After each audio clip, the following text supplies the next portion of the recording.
नमस्कार, मैं आप सभी का स्वागत करती हूँ।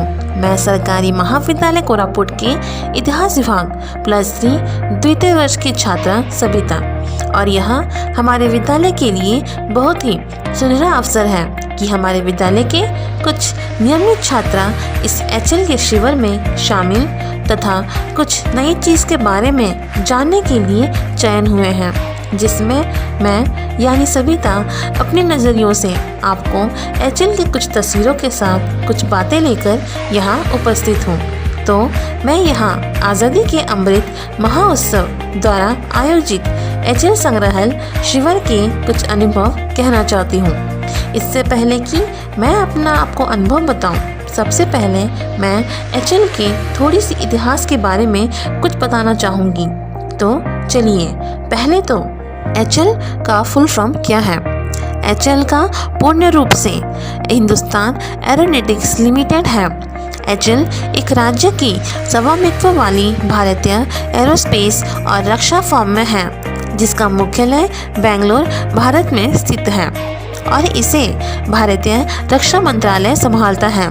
सरकारी स्वामित्व वाली कंपनी मुख्य रूप से एरोस्पेस गतिविधियों में संलग्न है और वर्तमान में विमान डिज़ाइन, हेलीकॉप्टर, जेट इंजन और उनके प्रतिस्थापनों भागों के निर्माण और उत्पादन में शामिल है। इसमें बेंगलुरु, कानपुर, नासिक, कोरापुट, कोरबा, लखनऊ और हैदराबाद सहित पूरे भारत में कई सुविधाएं हैं। HL का इतिहास।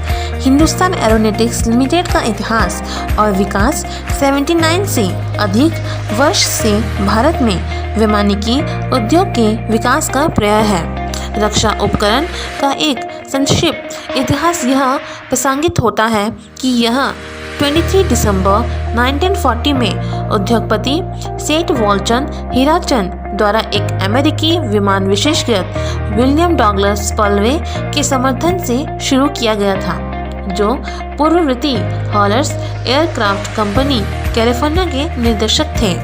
यह उस समय भारत के लिए एक बड़ी छलांग थी, जब वो एक ऑटोमोबाइल या साइकिल का निर्माण भी नहीं कर रहा था। HL ने 2 साल में 30 हेयरलो ट्रेनर एयरक्राफ्ट, 48 हॉक फाइटर और 74 बुलेट्स अटैक बॉम्बर देने के लिए एक आकर्षक ऑर्डर बुक और फौजीनेस के साथ शुरुआत की थी। सेठ वॉलचंद और उनका समूह तेजी से काम पर लग गया। फैक्ट्री स्थापित करने के लिए एक जगह की तलाश में वे बड़ौदा, भावनगर, ग्वालियर और मैसूर की 4 रियासतों के दौरों पर गए थे।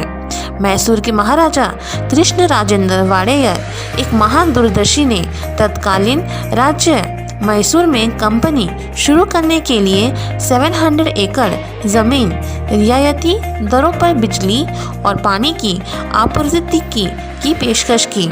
इस प्रकार बेंगलुरु में HL की यात्रा शुरू हुई, जो अब देश का विमान केंद्र बन गया है। आगे का काम बहुत कठिन था और इस स्टार्टअप कंपनी का प्रदर्शन अविश्वसनीय लेकिन सच था।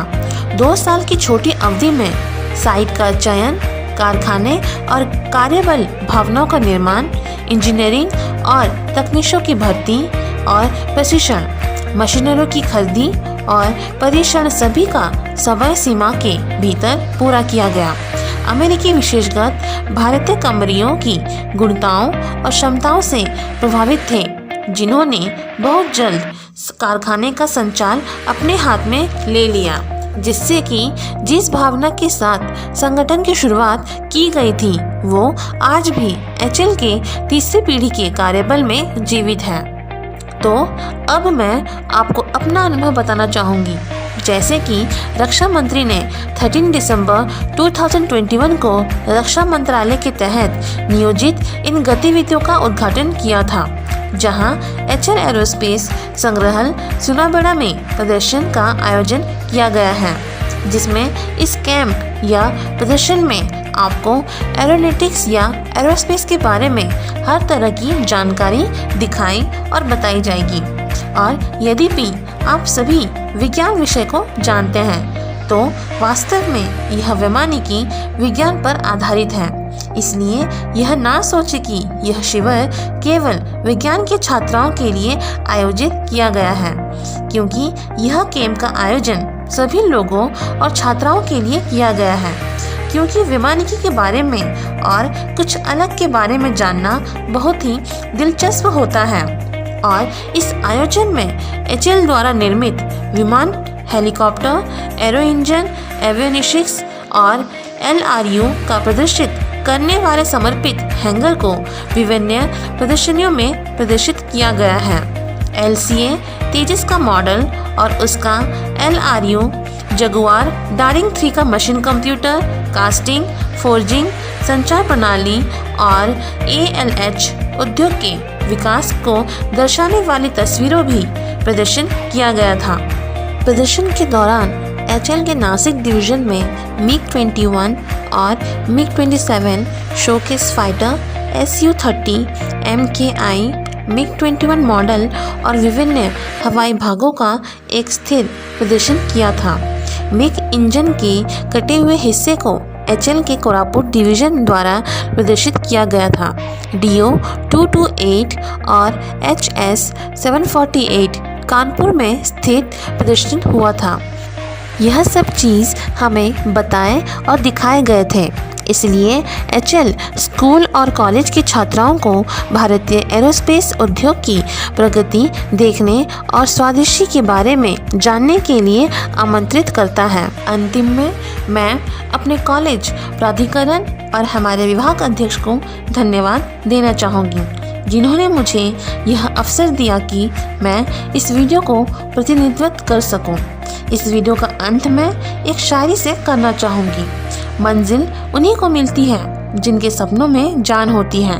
पंख से कुछ नहीं होता, हौसलों में उड़ान होनी चाहिए। धन्यवाद।